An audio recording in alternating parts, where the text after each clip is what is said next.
This is a man-made forest. It can spread over acres and acres of area, or it could fit in a small space, as small as your house garden.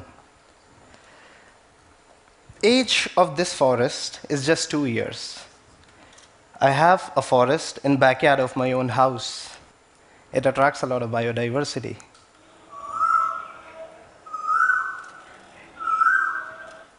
I wake up to this every morning like a Disney princess. I am an entrepreneur who facilitates making of these forests professionally. We have helped factories, farms, schools, homes, resorts, apartment buildings, public parks, and even a zoo to have one of such forests. A forest is not an isolated piece of land where animals live together. A forest can be an integral part of our urban existence. A forest, for me, is a place so dense with trees that you just can't walk into it. It doesn't matter how big or small they are. Most of the world we live in today was forest. This was before human intervention. Then we built up our cities on those forests, like Sao Paulo, forgetting that we belong to nature as well, as much as 8.4 million other species on the planet. Our habitat stopped being our natural habitat, but not anymore for some of us. Few others and I today make these forests professionally, anywhere and everywhere. I am an industrial engineer. I specialized in making cars. In my previous job at Toyota, I learned how to convert natural resources into products. To give you an example, we would drip the sap out of a rubber tree, convert it into raw rubber, and make a tire out of it, the product. But these products can never become a natural resource again. We separate the elements from nature and convert them into an irreversible state. That's industrial production. Nature, on the other hand, works in a totally opposite way. Natural system produces by bringing elements together, atom by atom. All the natural products become a natural resource again. This is something which I learned when I made a forest in the backyard of my own house. And this was the first time I worked with the nature rather than against it. Since then, we have made 75 such forests in 25 cities across the world. Every time we work at a new place, we find that every single element needed to make a forest is available right around us. All we have to do is to bring these elements together and let the nature take over. To make a forest, we start with soil. We touch, feel, and even taste it to identify what properties it lacks. If the soil is made up of small particles, it becomes compact, so compact that water cannot seep in. We mix some local biomass available around, which can help soil become more porous. Water can now seep in.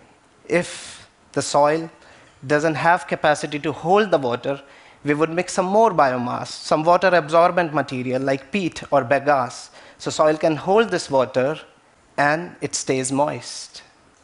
To grow, plants need water, sunlight, and nutrition. What if the soil doesn't have any nutrition in it? We don't just add nutrition directly to the soil. That will be industrial way. It goes against the nature. We instead add microorganisms to the soil. They produce the nutrients in the soil naturally. They feed on the biomass we have mixed in the soil, so all they have to do is eat and multiply. And as their number grows, soil starts breathing again. It becomes alive. We survey the native tree species of the place. How do we decide what's native or not? Well, whatever existed before human intervention is native. That's the simple rule. We survey a national park to find the last remains of a natural forest. We survey the sacred groves or sacred forest around old temples. And if we don't find anything at all, we go to museums to see the seeds or wood of trees existing there a long time ago. We research old paintings, poems, and literature from the place to identify the tree species belonging there. Once we know our trees, we divide them in 4 different layers: shrub layer, subtree layer, and canopy layer.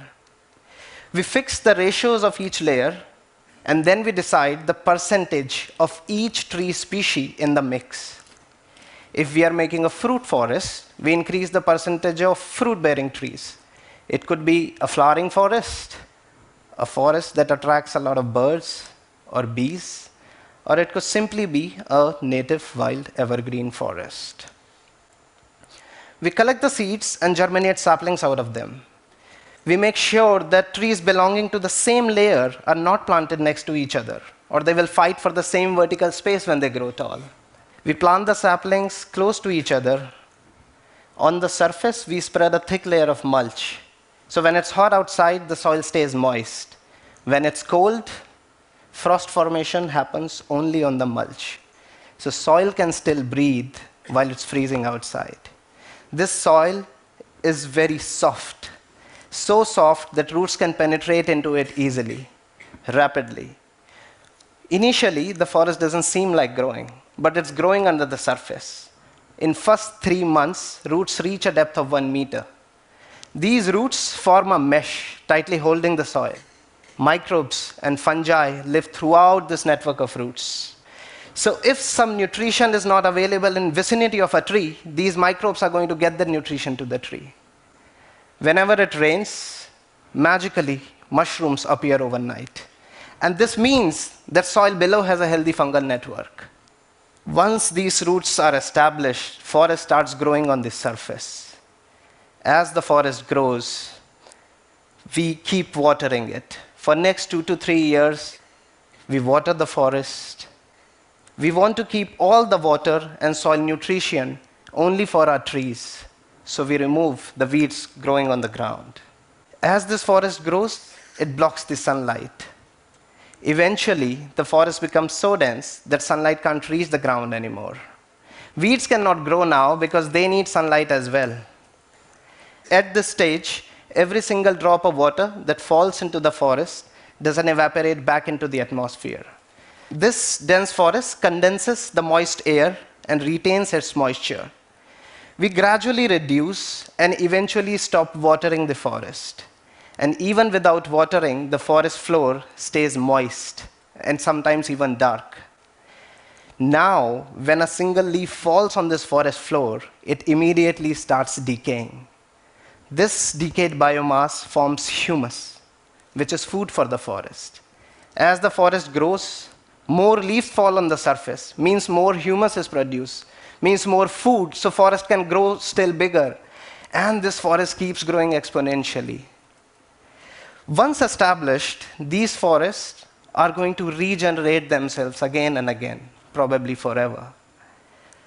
In a natural forest like this, no management is the best management. It's a tiny jungle party. This forest grows as a collective. If the same trees, same species, would have been planted independently, it won't grow so fast. And this is how we create a 100-year-old forest in just 10 years. Thank you very much. Thank you.